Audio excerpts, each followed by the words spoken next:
5 seconds.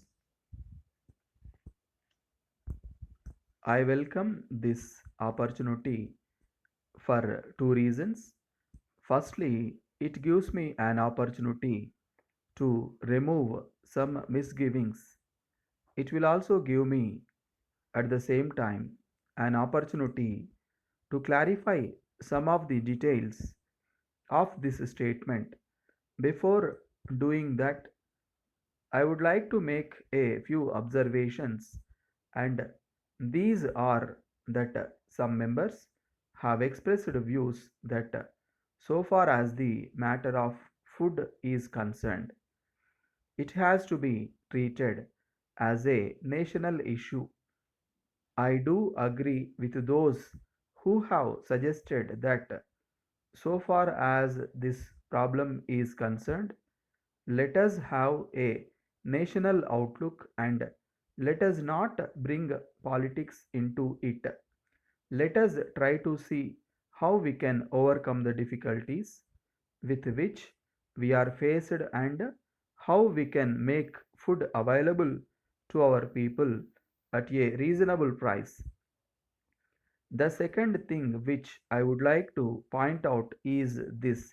I think the time has come when we should be clear in our mind that this is not because of prejudices or prejudicial ideologies that we have placed a certain policy before this conference and before the country last year. We thought that the taking over of food grains would help us in having an effective control over the surplus so that there may be no scope for speculators on the one hand and there may be no spiraling of prices on the other hand, and it may be possible for us to provide the food grains, which are the essential commodities for the existence of our people, at a reasonable price and particularly the weaker sections. That was the main objective underlying this policy. So far as procurement is concerned, that was a procedure in order to implement that particular policy. And today, when some people say that we have revised our policy or that we have surrendered our policy, I do not agree with such a view.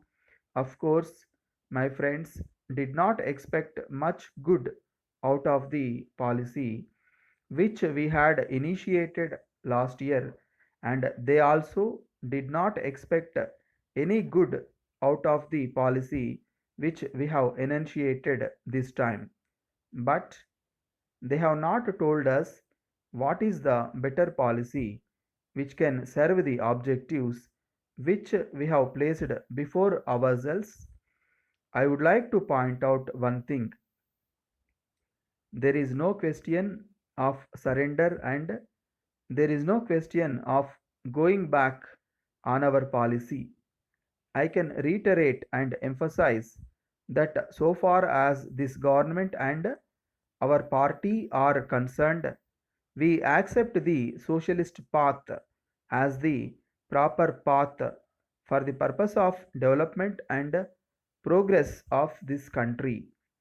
We are very clear about this. We shall pursue this path. Maybe that we may have to change the emphasis from time to time. Maybe we may have to change the direction from time to time. But we hope that the goal that we have set before ourselves will be achieved in the long run. Now, the question before us is why the policy which we had placed previously and was accepted was not a success. There are number of reasons for this.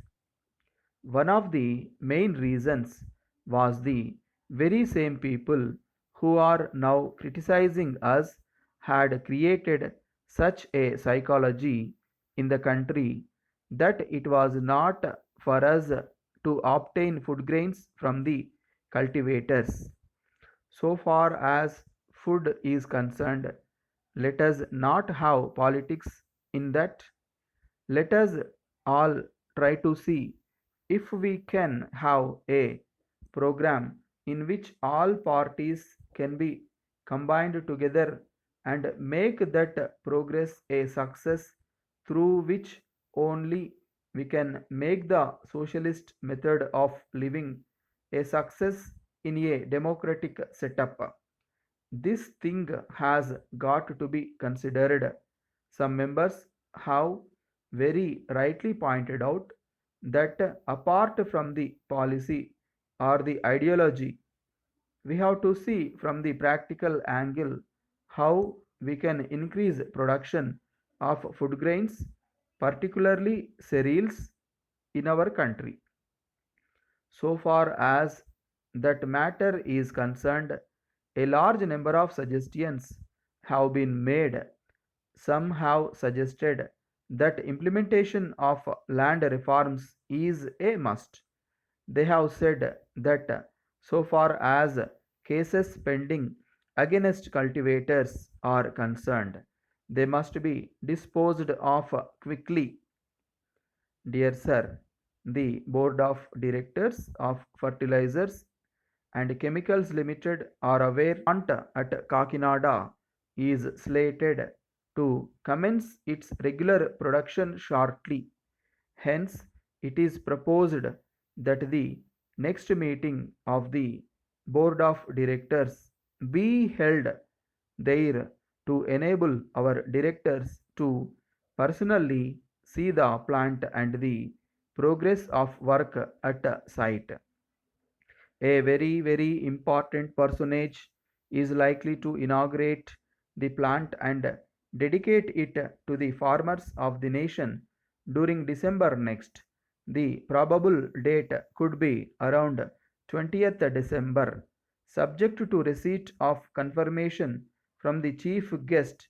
The next board meeting of the company is scheduled to be held on the 17th November at plant site to coincide with the formal inauguration of the plant. Directors, therefore, may be required to stay at the plant site for at least 2 days. In the light of the above position, you are requested to inform us your travel plans for making suitable arrangements. You may kindly plan to reach this place by middle of December. Arrangements for travel from railway station to the plant site will be made by the company.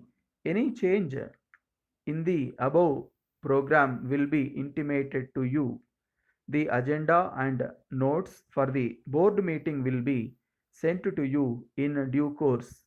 In this connection, I would like to bring to your notice that there are important historical places of interest besides old temples around this place, and one should not miss the opportunity of seeing them. I would suggest that you should make it convenient to visit them. If you agree, we will plan accordingly and take you round. You may also plan to spend 1 or 2 days more to see the All India Cultural Festival being organized here. Thanking you, yours faithfully.